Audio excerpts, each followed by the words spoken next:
Assalomu alaykum, Provan YouTube kanali kuzatuvchilari. Bugun sizlarga zo'r yangilik tayyorlab qo'yganman. Ezvis brendidan yil kamerasi desak ham mubolag'a bo'lmaydi. HB90X Dual sim karta va Wi-Fi orqali ishlovchi kameramiz. Bu kameramiz avtonomniy kamera bo'ladi. Xohlagan joyingizga simsiz bemalol o'rnatib qo'yishingiz bo'ladi. Xohlasangiz Wi-Fi orqali, xohlasangiz sim karta orqali ishlatib qo'yishingiz bo'ladi. Kameramiz akkumulyator bilan jihozlangan. Endi hech qanaqa kabel tortishingizga hojat yo'q. Endi kimlarga tavsiya qilamiz? Misol, uyingizda remontingiz tugab bo'lgan, kabel tortolmaysiz, oddiy an'anaviy kameralarimizni o'rnatishga imkoniyatingiz yo'q. Mana bu sizga zo'r yechim bo'ladi va dala hovlingiz bor, erta ham tok bilan muammolar juda ko'p uchraydigan bo'lsa, shu kameramizni bemalol olib borib qo'yib qo'yishingiz bo'ladi.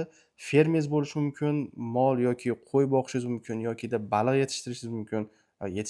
Baliq boqishingiz mumkin. Shunaqa joylarga ham bemalol o'rnatib qo'yishingiz bo'ladi bu kameramizni.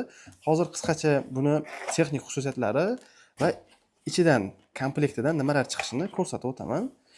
Ko'rib turganingizdek, birinchi chiqib keladigan narsamiz bu 8 vatli quyosh panelimiz bo'ladi. Quyosh panelimiz ham oddiy garantiyasiz kameralarga nisbatan ancha mustahkam va samaradorligi juda ham yuqori darajada bo'ladi.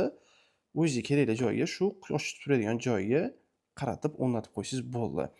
Yana bitta zo'r buni fishkasini aytib o'tadigan bo'lsam, kun bo'yi 2 soat vaqt yetadi. 2 soat davomida quyosh nuri tushib tursa bo'ldi. Bu bir kunga yetadigan energiyani to'plab oladi kamera uchun. Shu tomoniga ham ahamiyat berasizlar. Juda ham effekti kuchli, samaradorligi yuqori darajada bo'ladi bu quyosh panelimizni. Xo'p. Kameramizni ham olamiz. Mana kameramiz ham juda ham sifatli qilib ishlangan. Ko'rishingiz mumkin. Ikkala ko'zi ham telefon orqali boshqariladigan bo'ladi. O'ngga, chapga, o'zingizga kerakli tarafga ikkalasini ham qaratib qo'yishingiz bo'ladi. 4 megapikselda bo'ladi, 208, 4 va 6 millimetrda bo'ladi bu kameramiz. Xo'p, kechasi ham rangli tasvirda ko'rsatish imkoniyatiga ega. Akkumulyatoriga to'xtaladigan bo'lsak, akkumulyatori litiy bo'ladi. 10400 mAh bo'ladi akkumulyatorimizni hajmi. Bu bemalol uzluksiz ishlash imkoniyatiga ega degani. Va korpusi suvdan va changdan himoyalangan bo'ladi. Bemalol xohlagan joyingizga o'rnatib qo'yishingiz bo'ladi va mana bu ko'zlarini ham regulirovka qilsangiz bo'ladi. Shu ham juda ham zo'r fishkasi buni. Va oddiy kameralarga nisbatan bu kameramiz endi yaxshi taraflarini sizlarga aytib o'taman. Harakat detektori juda ham takomillashgan bo'ladi. Oddiy kameralar 10 metrgacha deteksiya qiladigan bo'lsa, bu kameramiz uje 25 metrgacha bemalol odamni va transportni farqlay oladi sun'iy intellekt idroki yordamida. Va tungi olish rejimi juda ham sifatli kadrni olib beradi. Tunda ham bo'lib, detalni ko'rsangiz bo'ladi, uyingizdagi bo'layotgan jarayonni va rangga ham, chiroqlarga, turli xil yorug'liklarga ham adaptatsiyasi bor bu kameramizni. Moslashib, sizga zo'r kачествоda olib beradi.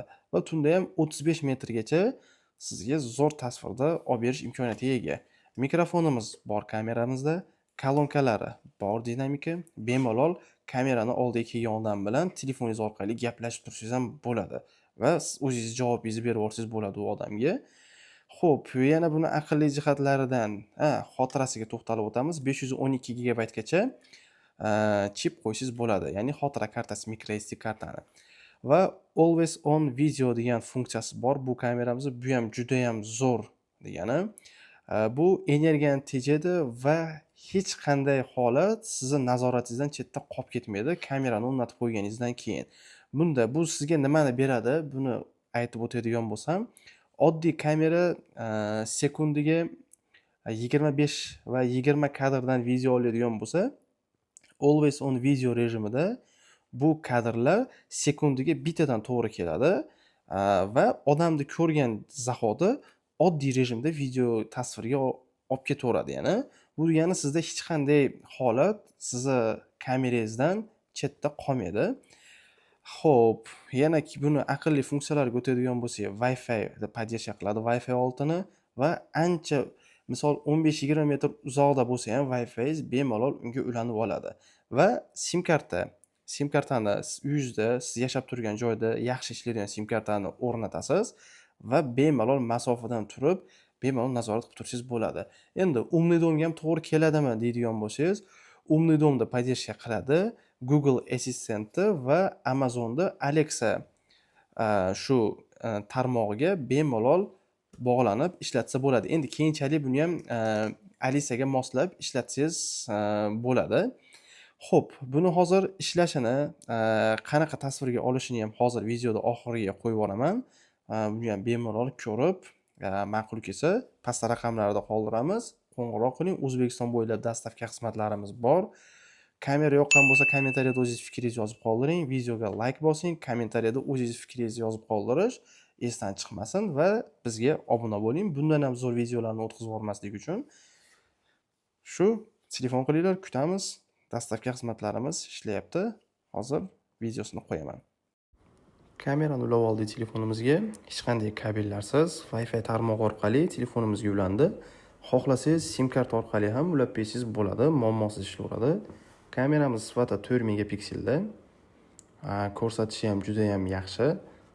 4 megapiksellik kamera uchun bu normal darajada olib beryapti.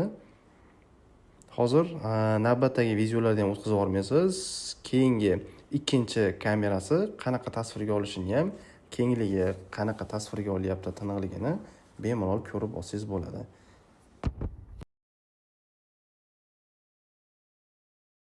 Kameramiz ma'qul kelgan bo'lsa, pastda raqamlarni qoldiramiz. Bemalol qo'ng'iroq qilishingiz mumkin. O'zbekiston bo'ylab dastavka xizmatlari bor.